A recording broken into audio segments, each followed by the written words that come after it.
February 20th, 1945, northern Iwo Jima. Japanese defenders watched in confusion as an American Sherman tank approached their concrete bunker through volcanic ash. Black smoke trailed from the vehicle, not battle damage, but something different. Where the main gun should have been, there was a modified barrel with a strange nozzle. Then came a mechanical hiss, like compressed air escaping. In the next instant, a torrent of burning napalm erupted across 150 yards, engulfing the pillbox in liquid fire. The screams lasted only seconds. Japanese soldiers frantically reported what they'd witnessed: modified tanks equipped with flamethrowers, weapons that would transform the Pacific War's most brutal battle. These 8 machines represented months of secret development at Hawaii's Schofield Barracks. The marriage of American industrial capability with battlefield necessity had produced what one Marine commander would call the best single weapon of the operation. These tanks would account for over 30% of Japanese casualties through incineration, a statistic that would haunt survivors for decades. General Tadamichi Kuribayashi had spent a year transforming Iwo Jima's 8 square miles into the Pacific's most formidable fortress. Unlike previous commanders, Kuribayashi broke with samurai tradition. There would be no glorious charges, no beach defenses. His 21,000 men would fight from underground, turning the island into a subterranean killing field. By February 1945, Japanese engineers had completed 11 miles of interconnected tunnels reaching 7 stories deep. 5,000 caves and chambers honeycombed the volcanic rock. 1,500 fortified positions with 4-foot-thick concrete walls crowned every strategic height. Each position provided interlocking fields of fire. Every inch of surface could be swept by guns hidden behind steel doors that opened only to fire. The tunnel system was an engineering marvel. Disguised ventilation shafts provided air. Underground hospitals could handle 400 wounded. Communication centers, 75 feet below ground, coordinated defense through miles of telephone wire. The largest chamber, beneath Hill 382, sheltered an entire battalion. American intelligence had underestimated everything.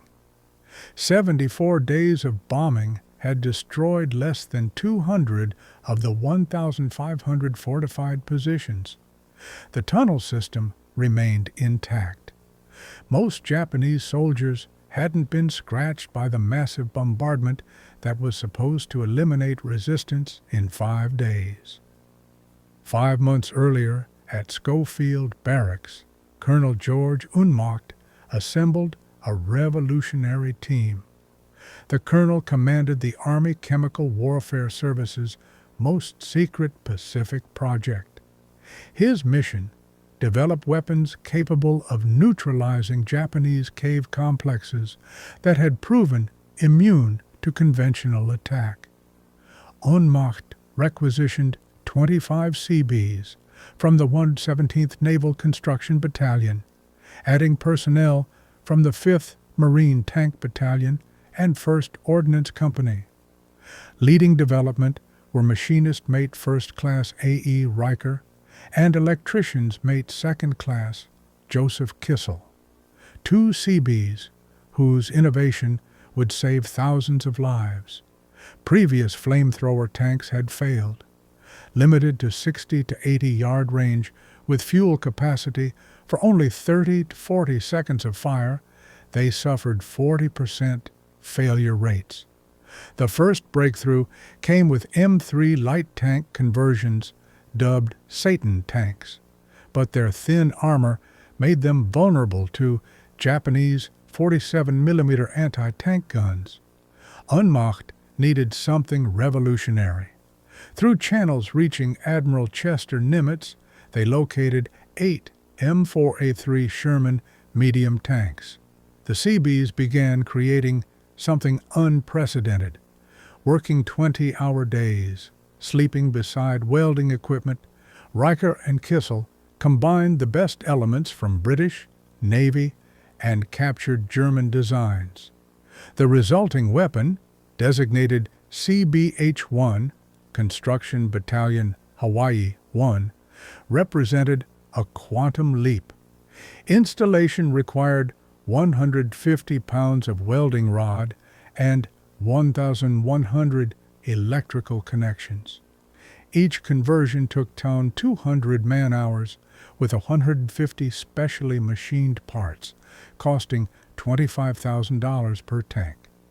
The specifications were revolutionary: 300 psi pressure, triple previous designs, 150-yard maximum range with thickened fuel, burning at 1,500 degrees Fahrenheit.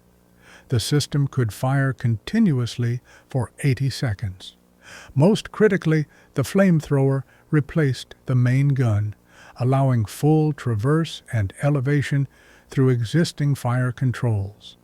Tank crews needed minimal additional training. Perhaps most important was camouflage. Painted standard olive drab with no special markings, they appeared identical to regular Shermans until they fired. By then, it was too late. The 8 flame tanks landed on D-Day, February 19th, mixed among regular Shermans. For 24 hours, they sat idle while Marines died by hundreds trying to advance against invisible positions. First-day casualties reached 2,420. The invasion had advanced less than 700 yards. On February 20th, D+1, the situation was desperate. The 21st Marines were pinned by 3 concrete pillboxes. 2 rifle companies had been decimated attempting frontal assaults. Lieutenant Colonel William Duplantis called for the flame tanks. At 14:20 hours, Tank No. 431, commanded by Staff Sergeant Robert Metzger, approached the Japanese positions. To enemy observers, it appeared to be another doomed Sherman. At 125 yards, Metzger ordered, "Gunner, flamethrower, pillbox, fire!" The CBH-1 erupted with what witnesses called the devil's own blowtorch. Napalm-thickened fuel struck the pillbox aperture with devastating accuracy, flowing inside like lava. Temperatures soared past some 200 degrees. Oxygen was consumed so rapidly that soldiers suffocated before flames reached them. Metzger traversed to the second pillbox. A Japanese 47mm gun fired point blank, the shell ricocheting off the Sherman's armor. The tank continued advancing. Gunner Corporal Carlson triggered another burst, maintaining fire until black smoke billowed from every opening. Word spread rapidly. The flame tanks worked. Within 6 hours, all 8 were in action. The tactical revolution was immediate. Marines advanced 400 yards in 2 hours, more progress than in 2 days. For the first time, Japanese soldiers began abandoning positions rather than dying at their posts. Tank No. 432 demonstrated the weapon's psychological impact near Mount Suribachi. Commander Sergeant Patterson triggered a demonstration burst into the air. Japanese soldiers fled from rear exits, abandoning positions they'd been ordered to defend to death. An entire defensive sector collapsed without direct fire, the first mass abandonment in Japanese military history. By nightfall, Marine units were modifying tactics around flame tank availability. Infantry learned to follow 50 yards behind, close enough to exploit shock, far enough to avoid heat that could singe eyebrows at 30 yards. The first day's statistics: 47 fortified positions destroyed, casualties down 40%. 600 yards gained. General Kuribayashi's response was swift but futile. He designated flame tanks as priority targets, organized special suicide squads, instructed infantry to target vision blocks. But the fundamental problem remained. The tanks looked identical to regular Shermans until they fired. Japanese gunners couldn't identify targets until too late. On February 23rd, Depot 4, the day Marines raised the flag on Suribachi, flame tanks faced their greatest test at Hill 382.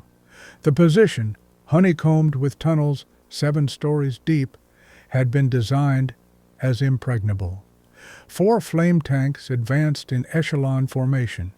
This time, Japanese 75mm mountain guns were ready. The first round immobilized tank number 433. But the crew continued firing while stationary, creating a flame curtain that obscured following vehicles. Tank number 431 pushed through smoke so thick the driver could barely see 10 feet.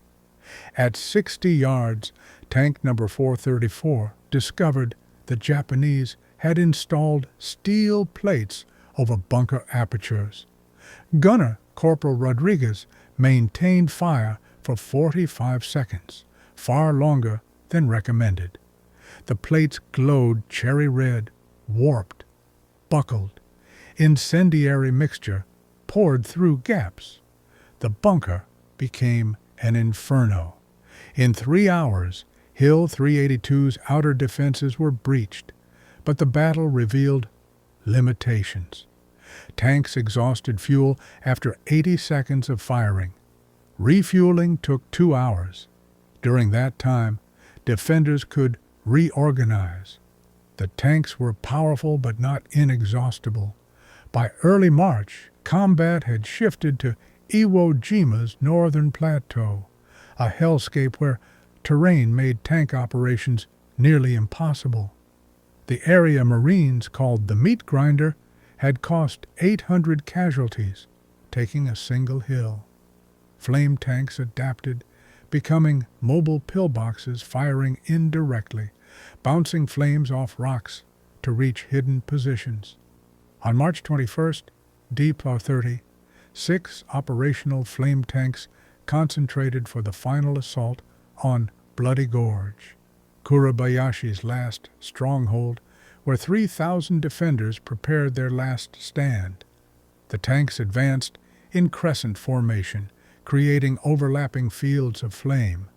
Marine infantry followed, marking targets with white phosphorus. Engineers sealed positions after flamethrowers cleared them. Resistance was fanatical, but futile. Suicide squads charged only to be incinerated. Anti-tank crews maintained fire while flames engulfed their positions. The tanks consumed 8,000 gallons in a single day. Marine casualties, 92 killed, 257 wounded, were a fraction of what conventional assault would have cost. On March 26, 1945, Iwo Jima was declared secure after 36 days instead of the projected 5. American casualties totaled 26,038, including 6,821 killed. Of 21,000 Japanese defenders, only 216 survived as prisoners, many specifically citing fear of burning alive. Post-action analysis credited flame tanks with reducing American casualties by 5,000. They had destroyed over 1,000 fortified positions, consumed 360,000 gallons of fuel, and fundamentally changed assault doctrine. Over 30% of Japanese casualties came from flame weapons. In flame-supported sectors, advance rates increased 300%. Tank crews paid their own price. Corporal Carlson later testified, "You could hear them screaming when the flame hit. Sometimes at night I still hear it. We did what we had to do, but I'll never forget the smell. The strategic implications reached beyond Iwo Jima. Japanese military doctrine, refined over centuries, had failed catastrophically against American technological innovation. General Kuribayashi's final message contained prescient observation. The Americans have defeated us with superior imagination, turning our greatest strength, our underground fortifications, into death traps. Future wars will belong to nations that can imagine new forms of warfare. The 8 flamethrower tanks of Iwo Jima validated a new form of warfare. Their legacy lived in every subsequent conflict where American forces faced entrenched enemies. They represented the transformation from individual courage to industrial capability, the moment when technological innovation defeated traditional tactics forever. In 1985, former tank commander Robert Metzger and former Japanese Lieutenant Yamada, who had witnessed the first flame attack, stood together where tank number 431 had first fired. Yamada spoke through tears. "I hated you for 40 years, but I understand now. War makes monsters of us all." Metzger responded, "We were all just boys trying to survive." The 2 old warriors embraced as the sun set. The age of the samurai had ended in flames on volcanic sand. The age of technological warfare had begun.